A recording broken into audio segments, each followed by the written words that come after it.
চামড়া শিল্পের বিপুল সম্ভাবনার বিপরীতেও আসেনি কাঙ্ক্ষিত সামাজিক ও অর্থনৈতিক সাফল্য। অথচ পরিকল্পিত উদ্যোগ ও যথাযথ বাস্তবায়নে গলার কাঁটা হয়ে ওঠা এই বর্জ্যই হতে পারে বিপুল বৈদেশিক মুদ্রা আয়ের খাত। এজন্য পরিবেশগত বৈশ্বিক নীতিমালা মেনে বর্জ্য ব্যবস্থাপনা সহ শ্রমিকদের অধিকার নিশ্চিতের তাগিদ দিয়েছেন বিশেষজ্ঞরা। আফরোজা হাসি জানাচ্ছেন।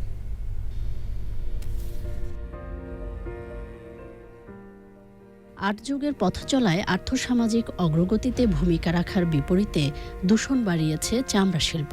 বর্জ্য অব্যবস্থাপনা ও শোভন কর্মপরিবেশ নিশ্চিত না করায় এই শিল্প আন্তর্জাতিক বাজার যেমন হারিয়েছে, তেমনি মাটি, পানি, বায়ু দূষণের পাশাপাশি ছড়িয়েছে নানা সংক্রামক রোগ।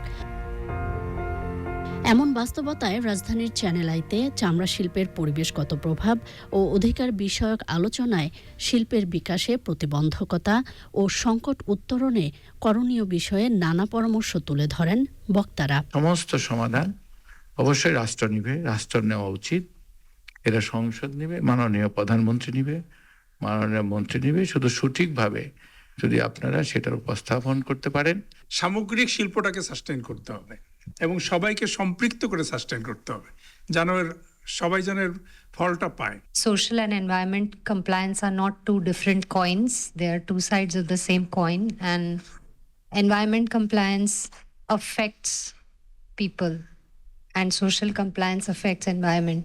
শ্রম আইন ও আন্তর্জাতিক মানদণ্ডের যথাযথ বাস্তবায়ন সহ চামড়া শিল্পের টেকসই উন্নয়নে ঐক্যবদ্ধ প্রয়াসের উপর গুরুত্ব আরোপ করেন সংশ্লিষ্টরা। পরিবেশ প্রকৃতির সাথে কিন্তু এই ইন্ডাস্ট্রির ওতপ্রোতভাবে জড়িত, কারণ এই ইন্ডাস্ট্রি যেই পরিমাণ পলিউশন হয়, সেই পলিউশনকে যদি আমরা ভালোভাবে ব্যবস্থাপনার মাধ্যমে মিনিমাইজ না করতে পারি, তাহলে কিন্তু সমস্যা বাড়বে, কমবে না। এত বড় একটা স্মার্ট ইন্ডাস্ট্রি অথচ ভেরি আনস্মার্টলি ডিল করা হচ্ছে, এবং ওনারা জানেন না যে ওনাদের সমস্যাটা কি। যে এই ইন্ডাস্ট্রিটা আমরা হাজারিবাগ থেকে হেমায়তপুরে নিলাম ওয়ার্ল্ড ক্লাস ইন্ডাস্ট্রি করার জন্য, সেটাকে আমরা কিন্তু করতে পারিনি, কিন্তু আমরা সেই ইমপ্রেশনটাকে ডাউন করেছি।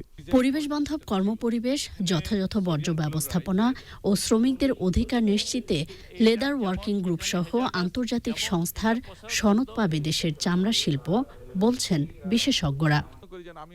আফরোজা হাসি, চ্যানেল আই।